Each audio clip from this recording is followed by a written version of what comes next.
জনগণের মাথার ঘাম পায়ে ফেলানো যে অর্থ তারা এরকম ভাবে তিলে তিলে তারা এরকম ভাবে বিদেশে পাচার করেছে। বদৌলতে আজকে আমরা স্বাধীনভাবে কথা বলতে পারি, স্বাধীনভাবে সবকিছু করতে পারতেছি। এই স্বাধীনতাকে নস্যাৎ করার জন্য একটি কুচক্রী মহল আমাদের দেশ এবং বিদেশ থেকে ষড়যন্ত্র করে আমাদের উপরে আবার পরাধীনতার জিনজিল পরানোর চেষ্টা করতেছে। এটা আমরা কখনোই হতে দিব না। দুঃখজনক হলেও সত্য, যেই দেশের মুসলমানরা হিন্দুদের দোকানের জিলাপি ক্রয় করে মসজিদে মিলাদ করে, যেই দেশের হিন্দু ভাইদের সাথে একই চায়ের টেবিলে বসে চা পান করে, যেই দেশের হিন্দু ভাইয়েরা বিবাহের অনুষ্ঠানে মুসলমানদের জন্য স্বতন্ত্রভাবে জবাই করে এবং রান্না করে, যেই দেশের মধ্যে মুসলমানরা হিন্দুদের জন্য স্বতন্ত্রভাবে রান্না করে, যেখানে মুসলমান এবং হিন্দু একই জায়গায় একই সাথে একই এলাকায় বাস করে, সেখানে হত্যা এবং অরাজকতা এবং ধর্মীয় সম্প্রীতি নষ্ট হতে পারে না। কিন্তু একটি কুচক্রী মহল হিন্দুদের নাম ভাঙিয়ে হিন্দুদের উপর, হিন্দু ভাইদের উপরে আক্রমণ করে আমাদের দেশের ভাবমূর্তি নষ্ট করতে চাচ্ছে। আর এই নষ্ট করার কারণে তারা বিদেশ থেকে ষড়যন্ত্র করতেছে আমাদেরকে আবার পরাধীনতার জিনজিল আবদ্ধ করতে। তাই আমি হিন্দু ভাইদেরকে উদাত্ত আহ্বান করব, আপনারা আমাদের ভাই, আপনাদের পাশে আমরা সব সময় আছি এবং সব সময় থাকব। আপনারা কখনো নিজেদেরকে সংখ্যালঘু ভাববেন না। আপনারা বলেন আমরা এদেশের নাগরিক, আমরা এদেশেরই আলো বাতাস খেয়ে বড় হয়েছি, আমরা এদেশের বাংলাদেশি। আপনারা সংখ্যালঘু নয়, আপনারা নিজেদেরকে কখনোই সংখ্যালঘু ভাববেন না, আর আমরাও কখনো আপনাদেরকে সংখ্যালঘু মনে করি না। আপনারা আমাদের দেশীয় ভাই। এবং এই সাথে সাথে স্মরণ করছি 5 মে শাপলা চত্বরে যে সমস্ত মাদ্রাসার ছাত্র শিক্ষক নির্মমভাবে হত্যা হয়েছে, এবং এই সাথে স্মরণ করছি 5 আগস্ট যে সমস্ত বৈষম্য বিরোধী ছাত্র ভাইদের উপরে নির্যাতন হয়েছে।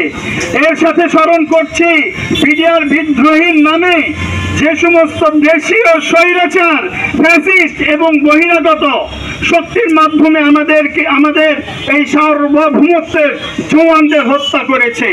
এর সাথে স্মরণ করছি শহীদ আবরারকে হত্যা করেছে দেশপ্রেমের কথা বলার জন্য, এবং এই সাথে সাথে তাদের সুস্থতা কামনা করছি যারা এই স্বৈরাচারীর নির্যাতনে এখন পর্যন্ত হাসপাতালের বেডে শুয়ে আছে। আল্লাহ তাআলা যেন তাদেরকে সুস্থতার নিয়ামত খুব দ্রুত দান করে। আর যে সমস্ত মায়ের বুক খালি হয়ে গেছে তাদের প্রতি আমরা গভীর শোক ব্যক্ত করতেছি। এই পর্যায়ে আমাদের সামনে বক্তব্য রাখবেন নওগাঁ জেলার সম্মানিত সভাপতি ভাই মোহাম্মদ মাস্টার আশরাফুল ইসলাম, ইসলামী আন্দোলন বাংলাদেশ নওগাঁ জেলা শাখা। আসসালামু আলাইকুম ওয়া রাহমাতুল্লাহি ওয়া বারাকাতুহু। নাহমাদুহু ওয়া নুসাল্লি আলা রাসূলিল কারীম, আম্মা বাদ, ফাআউযু বিল্লাহি মিনাশ শাইতানির রাজীম। বিসমিল্লাহির রহমানির রহিম।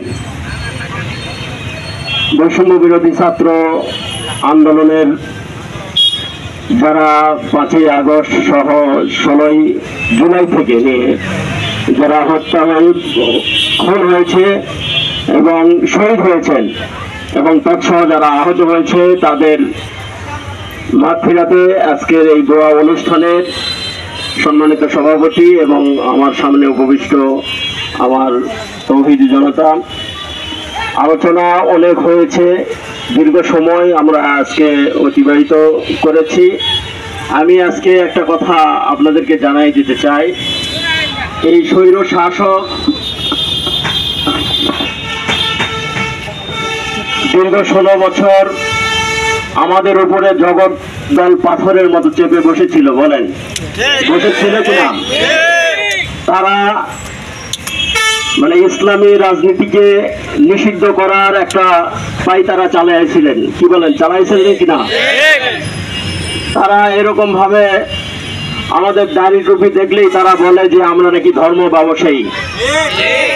কিন্তু গতকালকের কিছু ফুটেজ আপনারা দেখেছেন, এই দেশবাসী দেখেছে,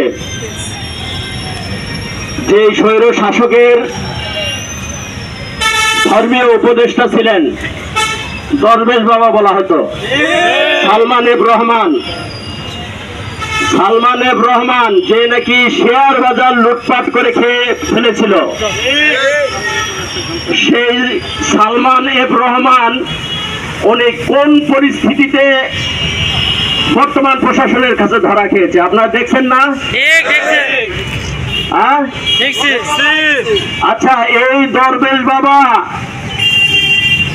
আমাদেরকে এই হুজুরদেরকে যে ধর্ম ব্যবসায়ী বলতো, আজকে বলেন তো কোথায় ওই কি কারণে তার মুখের দাড়িটা পর্যন্ত রাখতে পারলো না? তাহলে কি সে আল্লাহ রাসূলের মহব্বতে দাঁড়িয়ে রেখেছিল, নাকি এই দেশের লুটপাট করার জন্য দাঁড়িয়ে রেখেছিল?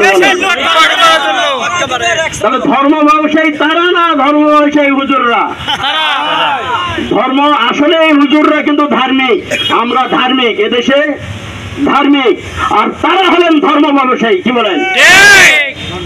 আজকে 10 দিনের রিমান্ড নিয়েছে। আমরা চাই তাদের এদেশে সর্বোচ্চ শাস্তি হবে, তাদের ফাঁসির কাজটা ঝুলাতে হবে। তারা এদেশের দুই নৌকার কান্ডারি নৌকা থেকে গ্রেফতার হয়েছে। কি বলেন?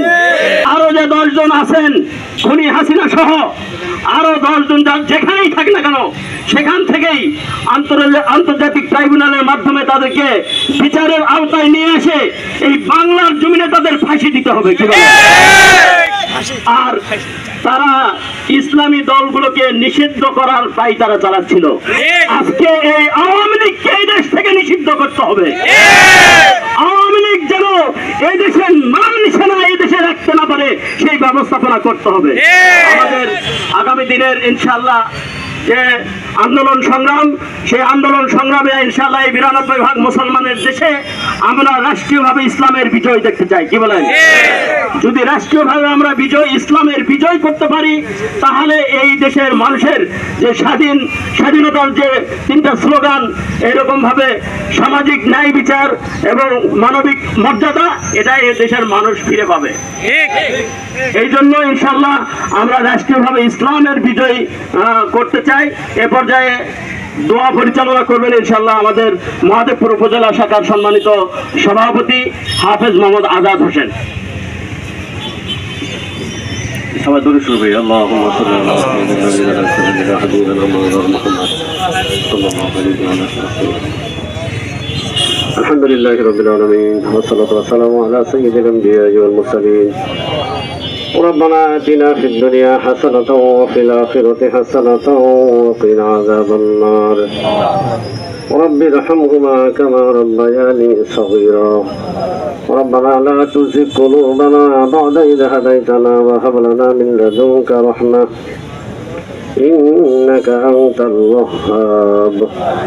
يا الله يا الله আমরা কতগুলো গুনাহগার বান্দা এ জায়গায় একত্রিত হয়ে তোমার দরবারে হাত তুলেছি। রব্বে কারীম, আমাদের মনের নেক আশাগুলো তুমি পুরা করে দাও। ইয়া আল্লাহ, গোটা বিশ্বে মুসলিম নির্যাতিত, যেখানে রক্ত ঝরতেছে মুসলমানের রক্ত ঝরতেছে, যেখানে শহীদ হচ্ছে মুসলমানের শহীদ হচ্ছে, রব্বে কারীম পুরা বিশ্বের মুসলমানদেরকে শান্তি নিরাপত্তার ব্যবস্থা করে দাও। ফিলিস্তিনি মুসলমানদেরকে নিরাপত্তা স্বাধীনতার ব্যবস্থা করে দাও। কাশ্মীরি মুসলমানদের শান্তি নিরাপত্তার ব্যবস্থা করে দাও। প্রিয় মাতৃভূমি বাংলাদেশকে তুমি সমস্ত কুচক্রী মহলের হাত থেকে হেফাজত করো। ইয়া আল্লাহ, এই জমিন তোমার দিনের জন্য কবুল মঞ্জুর করে নাও। রব্বে কারীম, এদেশে যারাই বসবাস করেন শান্তি নিরাপত্তার সাথে বসবাস করার তৌফিক দান করো। ইয়া আল্লাহ, এদেশের জন্য দিনের জন্য যারা জীবন দিয়েছেন তাদের মাগফিরাত কামনা করতেছি। রব্বে কারীম জান্নাতে তাদের আলা মর্তবা নসিব করো। বিশেষ করে বৈষম্য বিরোধী আন্দোলনে যারা জীবন দিয়েছেন, ইয়া আল্লাহ ছাত্র ভাইরা তুমি তাদেরকে মাফ করে জান্নাতের উঁচু মুকাম দান করো। ইয়া আল্লাহ ইসলামী শাসনতন্ত্র ছাত্র আন্দোলনের যারা জীবন দিয়েছেন তাদেরকে তুমি জান্নাতের উঁচু মর্তবা দান করো। ইয়া আল্লাহ যারা রক্ত ঝরিয়েছেন, রক্ত ঝরার বদৌলতে কিয়ামতের ময়দানে তাদেরকে মাফ করে দাও। ইয়া আল্লাহ ঘাম ঝরানোর বিনিময়ে এদেশে তুমি ইসলামী হুকুমত কায়েম করে দাও। ইয়া আল্লাহ আমাদের শায়েখ ভাই হায়াত দারাজ করে দাও, দ্বীনের জন্য তাদেরকে কবুল করে নাও। ইয়া আল্লাহ যারা আহত হয়েছেন তাদেরকে তুমি শিফায়ে আজিলা দান করো। ইয়া আল্লাহ বিভিন্ন ভাবে যারা ক্ষতিগ্রস্ত হয়েছেন, রব্বে কারীম তুমি তাদেরকে উত্তম সাজা দান করো। রব্বে কারীম আমাদের এই ক্ষুদ্র মেহনতকে তুমি কবুল করে নাও। বিশেষ করে মহাদেবপুরে মুসলমান সহ যারাই বসবাস করেন, হিন্দু বৌদ্ধ খ্রিস্টান সবাইকে একসাথে মিলেমিশে বসবাস করার তৌফিক দাও। সমস্ত বিপদ আপদ থেকে আমাদের হেফাজত করো। সুবহান রাব্বিকা রাব্বিল ইজ্জাতি আম্মা ইয়াসিফুন ওয়া সালামুন আলাল মুরসালিন ওয়ালহামদুলিল্লাহি রাব্বিল